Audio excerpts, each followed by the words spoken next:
Hello दोस्तों, मैं रोहित एक बार फिर से स्वागत करता हूं आपके अपने YouTube channel future coaching centre में। आज का टॉपिक हमारा है डायरेक्ट से इनडायरेक्ट, और इसे हम बिल्कुल शुरू लेवल से स्टार्ट करेंगे। शुरू लेवल से मतलब ये कि पहले बात ये होती है कि डायरेक्ट से इनडायरेक्ट है क्या। मतलब ये कि इसमें दो पार्ट होते हैं।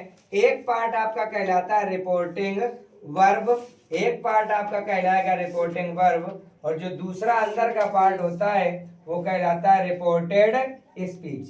Reported speech. बात ये है कि अब इसमें होता क्या है, मान लो जैसे कोई ये तीन व्यक्ति हैं, तीन व्यक्ति मान लो जैसे कोई है, ये है ए बी और सी। मतलब ये कि दो लोगों की जब बात होती है और तीसरे से वही चर्चा की जाए तो वो बेटा इनडायरेक्ट स्पीच हो जाती है। मान लो जैसे ये बात ए ने कोई बात बी से कही, ए ने मान लो जैसे बी से कहा कि मैं तुम्हारी सहायता करता हूं, और जब ये बात बी बताएगा सी से, तब ये कहेगा कि ए ने मुझसे कहा कि वह मेरी सहायता करता है। मतलब ये कि जब तीसरे तक पहुंचेगा तो कहीं ना कहीं भाव भी बदल जाएगा और साथ में बोलने का तरीका। मतलब ये जो है, ये जो ए भाग है, ये आपका कहलाता है वक्ता, और जो ये होता है ये आपका कहलाता है श्रोता। और मतलब ये कि जब ये तीसरे को बताएगा तब फिर ये आपका बन जाएगा श्रोता, और ये बन जाता है वक्ता। ये बन जाता है वक्ता। बात ये है, अब इसमें बात ये है कि होता क्या क्या है। इसमें मेन चीज जो है वो है पर्सन। पर्सन को बेटा हिंदी में कहते हैं पुरुष। पर्सन को हिंदी में कहा जाता है पुरुष।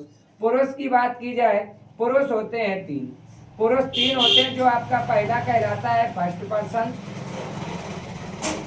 पहला कहलाता है फर्स्ट पर्सन। फर्स्ट पर्सन को हिंदी में कहते हैं, फर्स्ट पर्सन को हिंदी में कहते हैं प्रथम पुरुष। फर्स्ट पर्सन को हिंदी में कहते हैं प्रथम पुरुष। प्रथम पुरुष की जो प्रथम पुरुष में आता क्या क्या है, मतलब ये कि जो बोलने वाला होता है, वक्ता होता है, वो आता है फर्स्ट पर्सन यानी प्रथम पुरुष में। इसमें क्या क्या आता है, इसमें आता है आई वी, और इसके बाद में इनके प्रोनाउन मी और अस, और इसके बाद में इनके लिए जो होते हैं वो क्या जाएगा, आई का माई, वी का अवर, और साथ में माई। ये आते हैं फर्स्ट पर्सन में। दूसरा जो होता है वो कहलाता है सेकंड पर्सन। क्या कहलाता है, सेकंड पर्सन। सेकंड पर्सन को कहते हैं हम मध्यम पुरुष।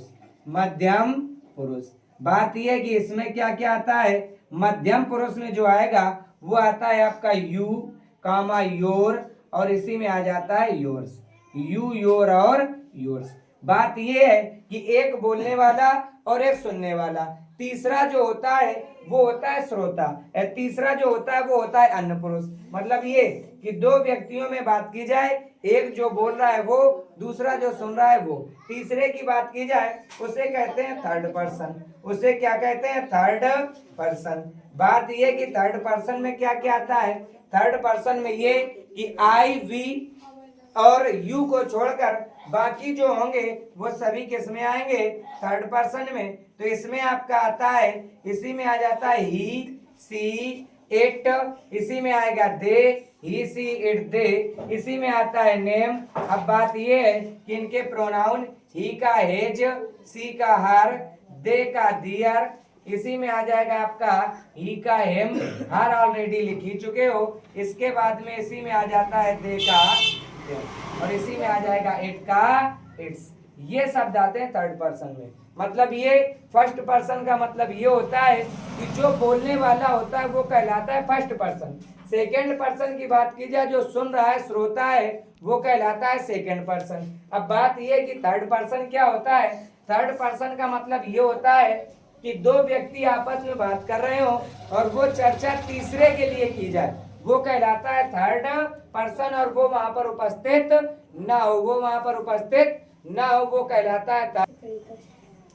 देखो भाई, आगे इसमें परिवर्तन क्या होता है, यदि दिस लिखा है तो इनडायरेक्ट बनाते समय दिस का दैट, अगर दीज है तो दीज का दोज। आगे अगर इसी में आपको मिल जाए नाव, तो नाव का होता है देन, नाव का देन। अगर इसी में आपको मिल जाए हियर, तो हियर का होता है देयर, हियर का होता है देयर। अगर इसी में आपको मिल जाए, इसी में अगर आपको मिल जाए विल, तो विल का क्या होगा वुड। सैल, सैल का होता है शुड, सैल का होता है शुड। अगर इसी में आपका कैन है, तो कैन का होता है कुड, कैन का होता है कुड। अगर इसी में मे है, तो मे का होता है माइट, मे का होता है माइट। एगो यदि है, तो एगो का होता है बिफोर, एगो का होता है बिफोर। अगर इसी में आपका मिल जाए टुडे, तो टुडे का होता है दैट डे, टुडे का दैट डे। अगर इसी में आपको मिल जाए यस्टरडे, तो यस्टरडे का होता है द प्रीवियस डे, यस्टरडे का होता है द प्रीवियस डे, यस्टरडे का द प्रीवियस डे। यदि इसी में आपको मिल जाए टुमारो, तो टुमारो का होता है the next day, the next day. इसी का होता है द नेक्स्ट डे। ये आपके कुछ हैं जो परिवर्तन होते हैं। ये क्या है, ये कुछ हैं जो परिवर्तन होते हैं जिन्हें हम परिवर्तन करते हैं। ये स्क्रीनशॉट ले लीजिए जल्दी से। देखो भाई, अब इसमें आपको पढ़ना क्या क्या है। इसमें जो आपका पहला टॉपिक है वो है असर्टिव सेंटेंस। पहला जो आपका टॉपिक है वो है असर्टिव सेंटेंस। दूसरे टॉपिक की बात की जाए, दूसरा जो इसका टॉपिक है वो है इंटेरोगेटिव सेंटेंस। दूसरा जो टॉपिक है वो इंटेरोगेटिव सेंटेंस। इसका जो तीसरा टॉपिक है, वो तीसरा टॉपिक है इसका इम्परेटिव सेंटेंस। तीसरा जो इसका है वो है इम्परेटिव सेंटेंस। बात की जाए जो इसका चौथा टॉपिक है, वो चौथा टॉपिक इसका है एक्सक्लामेटोरी सेंटेंस। चौथा टॉपिक है एक्सक्लामेटोरी सेंटेंस। बात की जाए इसका जो पांचवा टॉपिक है वो है ऑप्टेटिव सेंटेंस। पांचवा टॉपिक इसका है ऑप्टेटिव सेंटेंस। तो हम पढ़ना स्टार्ट करेंगे पहले टॉपिक से। पहला टॉपिक मतलब असर्टिव सेंटेंस, जो हाई स्कूल के एग्जाम में या तो असर्टिव से पूछता है या फिर इंटेरोगेटिव में। इंटर के एग्जाम की बात की जाएगी तो या तो इंटेरोगेटिव से आता है या तो इम्परेटिव से आता है। दोनों ही बोर्ड परीक्षाओं के लिए बहुत ही महत्वपूर्ण टॉपिक असर्टिव, इंटेरोगेटिव और इम्परेटिव, तीनों ही महत्वपूर्ण टॉपिक है। इसमें एक आपका असर्टिव, दूसरा इंटेरोगेटिव, तीसरा इम्परेटिव। देखो भाई, अब इसमें आपका पहला टॉपिक है असर्टिव सेंटेंस, जो कि बहुत ही इंपॉर्टेंट और इसको अच्छे से समझना है। इसमें जो पहला रूल होता है, पहला रूल होता है बेटा इसका क्या, कि अगर रिपोर्टेड स्पीच का वाक्य, अगर रिपोर्टेड स्पीच का वाक्य असर्टिव हो तो, असर्टिव हो तो इनडायरेक्ट स्पीच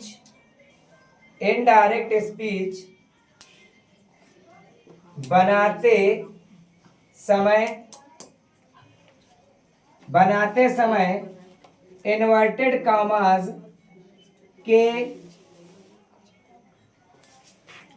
स्थान पर दैट का प्रयोग करते हैं, के स्थान पर दैट का प्रयोग करते हैं, दैट का प्रयोग करते हैं। अब बात यह है कि दूसरा नियम इसका जो होता है वो क्या होता है, रूल नंबर जो इसका सेकंड है वो ये है कि अगर रिपोर्टिंग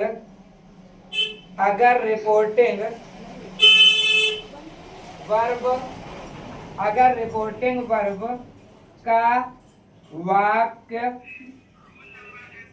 प्रेजेंट या फ्यूचर टेंस में हो तो रिपोर्टेड स्पीच के वाक्य रिपोर्टेड स्पीच के वाक्य में परिवर्तन नहीं करते हैं, केवल पर्सन परिवर्तित हो सकते हैं, केवल पर्सन परिवर्तित हो सकते हैं। देखो भाई, जैसे एग्जाम्पल आपका दिया गया है, एग्जाम्पल दिया गया है क्या, Ram says comma inverted comma I am learning my lesson. Ram says comma inverted comma I am learning my lesson. Ram says, Ram कहता है। अब यहाँ पर अगर देखो क्रिया में एस या ईएस का प्रयोग है, एस या ईएस का प्रयोग हो तो वाक्य प्रेजेंट का होता है, और यदि वाक्य प्रेजेंट या फ्यूचर में हो तो रिपोर्टेड स्पीच में परिवर्तन नहीं करते हैं, सिर्फ रिपोर्ट क्या करते हैं हम, केवल पर्सन में मात्र परिवर्तन कर सकते हैं। तो इधर से पहले क्या आ जाएगा, पहले आ जाएगा राम सेज, फिर मैंने क्या लिखा है कि अगर रिपोर्टेड स्पीच का वाक्य असर्टिव हो तो इनडायरेक्ट स्पीच बनाते समय इन्वर्टेड कॉमा के स्थान पर दैट का प्रयोग करते हैं। तो यहाँ पर क्या आ जाएगा, राम सेज दैट। अब आपका दिया है आई मतलब मैंने पहले आपको बताया कि वक्ता जो बोलने वाला होता है, मतलब वो रिपोर्टिंग वर्ब में सब्जेक्ट के अनुसार बदलेगा। सब्जेक्ट में यहाँ पर दिया है राम, जब राम दिया है तो राम मैस्कुलिन जेंडर है, इसके लिए हम लगाएंगे ही। वाक्य प्रेजेंट कॉन्टिन्यूअस का है, प्रेजेंट कॉन्टिन्यूअस में ही रखेंगे। आई के साथ में एम था, ही के साथ में आएगा एज, तो ही एज, फिर क्या आ जाएगा लर्निंग। आई के साथ अपने की अंग्रेजी होती है माई, और ही के साथ में होती है हेज, तो क्या आ जाएगा हेज लेसन। मतलब क्या हुआ, Ram says that he is learning hedge lesson, he is learning his lesson.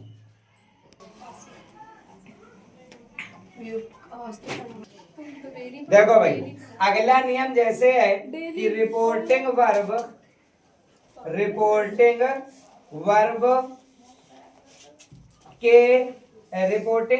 में सब्जेक्ट के साथ, रिपोर्टिंग वर्ब में सब्जेक्ट के साथ ऑब्जेक्ट भी दिया हो, ऑब्जेक्ट भी दिया हो तो उसमें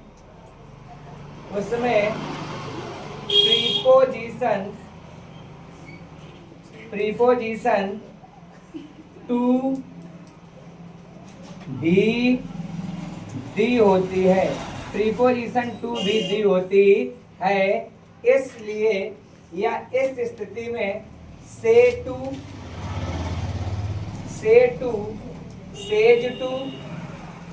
says to comma said to के लिए, सैड टू के लिए क्रमशः, सैड टू के लिए क्रमशः टेल कॉमा टेल्स या टोल्ड का प्रयोग करते हैं, और टोल्ड का, यानी बेटा और टोल्ड का प्रयोग करते हैं, टोल्ड का प्रयोग करते हैं। आगे अगला रूल है, अगर रिपोर्टिंग वर्ब का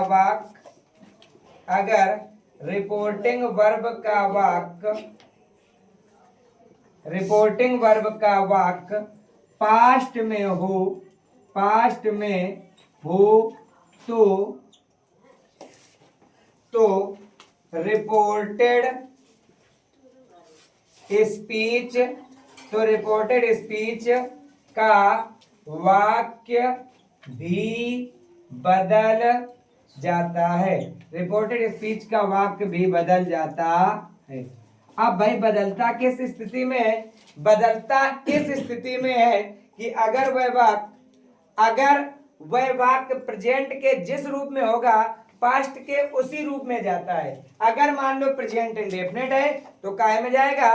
पास्ट इंडेफिनिट में। प्रेजेंट कॉन्टिन्यूअस तो पास्ट कॉन्टिन्यूअस। प्रेजेंट परफेक्ट तो past perfect. Present perfect continuous तो past perfect continuous. Past indefinite है तो पास्ट परफेक्ट। पास्ट कॉन्टिन्यूअस है तो past perfect continuous. Past indefinite और पास्ट परफेक्ट और पास्ट परफेक्ट कॉन्टिन्यूअस का परिवर्तन नहीं होता है। देखो जैसे आपका है प्रेजेंट इंडेफिनिट दिया गया, प्रेजेंट इंडेफिनिट, तो प्रेजेंट इंडेफिनिट का होता है पास्ट इंडेफिनिट में, पास्ट इंडेफिनिट में। अगर आपका है प्रेजेंट कॉन्टिन्यूअस, प्रेजेंट कॉन्टिन्यूअस तो ये जाता है पास्ट कॉन्टिन्यूअस में, पास्ट कॉन्टिन्यूअस में। अगर प्रेजेंट परफेक्ट है, प्रेजेंट परफेक्ट है तो जाता है पास्ट परफेक्ट में, पास्ट परफेक्ट में।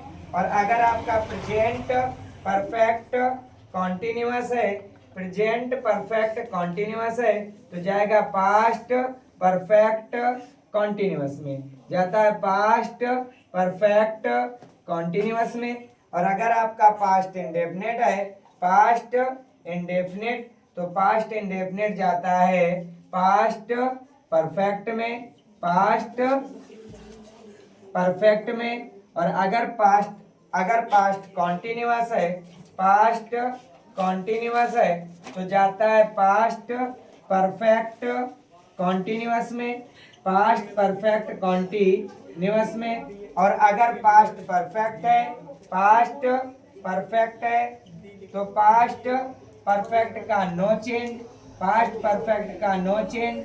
और अगर पास्ट परफेक्ट कॉन्टिन्यूअस है तो पास्ट परफेक्ट कॉन्टिन्यूअस का भी no change, past perfect continuous का भी नो चेंज। ये होते हैं जो परिवर्तन होते हैं, इनका जल्दी से स्क्रीनशॉट ले लीजिए। देखो भाई आगे अब बात करते हैं हम एग्जांपल्स की। एग्जांपल जैसा बेटा आपका पहला दिया गया है, दे said to us, they said to us, comma inverted comma, we shall see you tomorrow, we shall see you tomorrow। ये दिया गया है।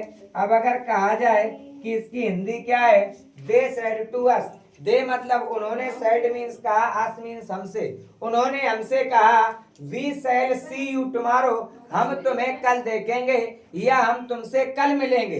अब बेटा इसको यदि बनाना है तो मैंने क्या कहा कि रिपोर्टिंग वर्ब में यदि सब्जेक्ट के साथ ऑब्जेक्ट भी दिया हो तो प्रीपोजिशन टू अवश्य दिया होता है, और यहाँ पर प्रीपोजिशन टू दिया है। अब अगर कहा जाए, मैंने कहा था कि यदि रिपोर्टिंग वर्ब में पास्ट टेंस हो तो रिपोर्टेड स्पीच का भी वाक्य बदल जाता है। अब इधर अगर आप देखोगे तो इधर से क्या आ जाएगा, दे, और हमने बताया था said to के लिए लगाते हैं टोल्ड, तो दे टोल्ड अस। इसके बाद में इन्वर्टेड कॉमास के स्थान पर लगाएंगे दैट। आगे आपका दिया गया वी होता है फर्स्ट पर्सन, और फर्स्ट पर्सन में इधर दिया गया दे। अगर इधर दे है तो यहाँ पर भी आपका क्या हो जाएगा, दे। अब आई था तो वी था, तो वी के साथ तो शैल था, दे के साथ में आता है विल, और विल का हमने बताया था क्या होता है, वुड। तो इधर से क्या आ जाएगा बेटा, दे वुड सी, और इसके बाद में सी के बाद में यू मतलब सेकंड पर्सन, और सेकंड पर्सन में अगर आप इधर देखोगे तो इधर दिया गया अस, हम भी क्या कर देंगे इधर पर अस, साथ में टुमारो का मैंने बताया था द नेक्स्ट डे, क्या बताया था, द नेक्स्ट डे। आगे जैसे अगला आपका एग्जाम्पल दिया गया है, दूसरा एग्जाम्पल दिया गया है Radha said to Sita, Radha said to Sita, comma inverted comma, I am learning my lesson, I am learning my lesson। मतलब क्या हुआ, राधा ने सीता से कहा मैं अपना पाठ याद कर रही हूं। और जब ये बात सीता किसी को बताएगी तो क्या कहेगी कि राधा टोल्ड सीता, राधा टोल्ड सीता, राधा ने सीता को बताया। दैट मीन्स कि अब इसके बाद में आई फर्स्ट पर्सन में है, यानी सब्जेक्ट में है राधा, राधा है मैस्कुलिन फेमिनिन जेंडर, तो फेमिनिन जेंडर के साथ में आएगा सी। प्रेजेंट कॉन्टिन्यूअस जाएगा पास्ट कॉन्टिन्यूअस में, क्योंकि इधर पास्ट में वाक्य है, तो इधर से क्या आ जाएगा, सी वाज, फिर लर्निंग, और इसके बाद में जब आई था तो आई के साथ अपने की अंग्रेजी थी माई, अब सी है तो सी के साथ अपने की अंग्रेजी होती है हर, और लास्ट में जो आपका दिया गया है लेसन वही आएगा। दो एग्जाम्पल जो आपने रूल पढ़े उसके हैं, बाकी अगले रूल पढ़ेंगे अगली क्लास में। बाकी तब तक के लिए जय हिंद। अगली क्लास देखने के लिए हमारे चैनल को सब्सक्राइब करें, साथ में बेल आइकन दबाना ना भूलें, ताकि मेरे वीडियो आपके पास पहले आते रहें। धन्यवाद।